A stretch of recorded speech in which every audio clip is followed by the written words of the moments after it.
What's happening, everybody? Rod J here. Take a look at another beer. This time it's going to be Sierra Nevada and their Pale Ale. So this is one of their staple beers from Sierra Nevada. This is a 24-ounce bottle. There is the bottle cap as well, so you can see that there. And this beer in itself is considered to be one of the 1001 beers you must taste before you die.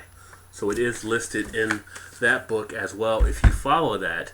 Now, Sierra Nevada has a great line of beers. They brew out of Chico, California, and Mills River, North Carolina. This one, as a pale ale, is really pretty good in that it's a great value. A 24-ounce bottle of this will run you, at least here where I'm at, $2.59. Really good value because what you get is really a good beer that fits that pale ale category.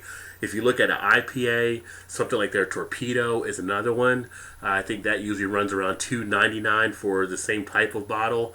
Compared to some of the other prices you have out there on beers, these are probably two of the best value offerings to fit the category of a pale ale, or in the other case, the Torpedo fitting into an IPA. But let's go ahead, and if you're not familiar with it, I'll give you some information here off the label. In 1980, we created a beer highlighting the bold pine and citrus flavors of whole cone Cascade hops.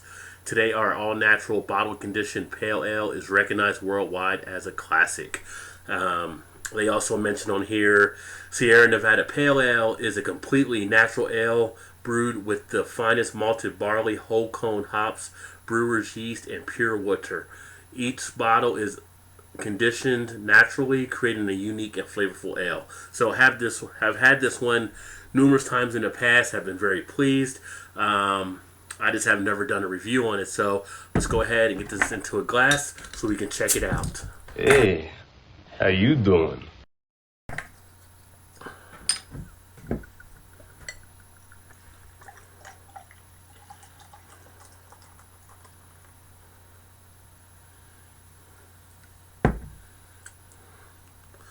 So here we go in the glass.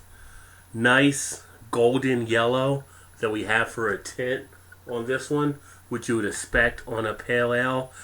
Have a nice two-finger head that actually looks like it has a little bit of, I guess you can consider rockiness to it, a little bit of creaminess as well. We'll see it. I believe it should lace the glass kind of nicely as the beer is consumed. Clarity, see right through pretty much. So very nice clarity that we have, that no cloudiness, no murkiness. Not that there's anything wrong with that, but on this beer it just comes out really a nice crisp look, and nothing as far as anything with particles floating around right now. So really a great looking beer. Go ahead and get an aroma. And what the hell is that smell?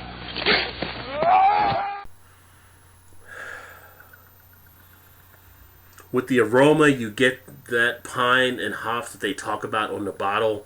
It comes right out naturally. You get a nice feel of an earthiness. Now, this one actually carries 37 IBU.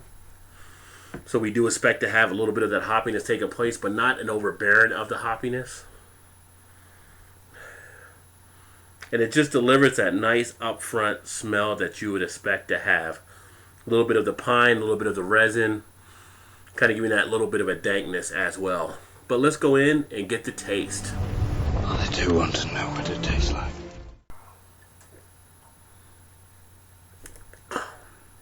The initial taste that you get that hoppiness that comes out. You get a nice balance between the malt, between the hops.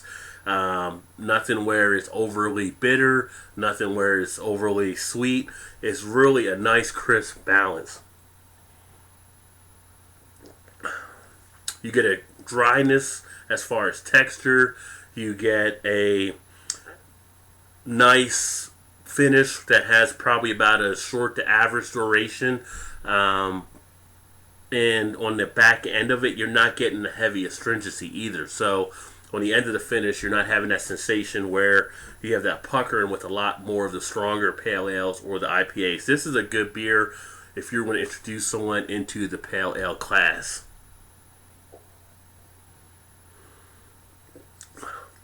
Good carbonation with it, not overly carbonated, so you're not getting that sensation where you have to start belching away.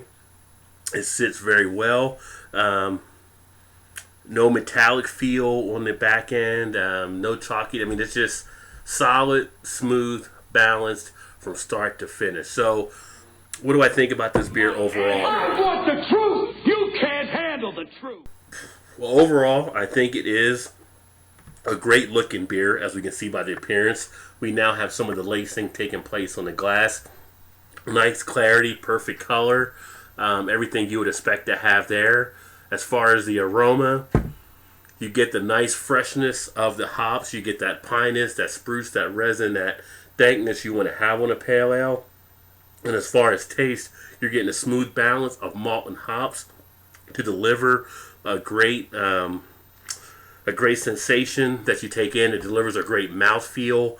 It gives you a nice duration, and then at the same point, it's dry, so it's not too watered down, and you have a finish in the end that's very crisp. So overall, with this beer, I would actually look at this one on a rating from 1 to 5. I give this one actually a 4, and the reason I give it a 4 is that it's solid on just about every facet of it, but there's nothing to really make it go to another level to make it stand out a little bit stronger.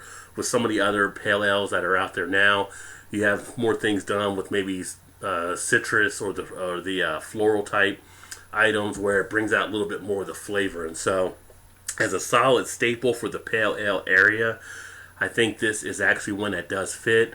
I think it sits very well. I think it deserves to have that 4 to 5. I can see why it should be in 1001 Beers, just because it is a great beer that defines that class of pale ale. So if you've had this one before, make sure you let me know. Put some comments in the comment section. Let me know what your thoughts are on this beer, the Sierra Nevada Pale Ale, and hopefully it's some good stuff that you've had or good experiences with it. Well, once again, I appreciate you swinging by and check out another video. I'm going to go ahead and finish knocking this out.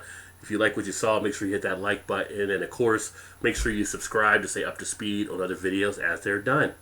Cheers. Look forward to seeing you on the next one. Does this guy know how to party or what?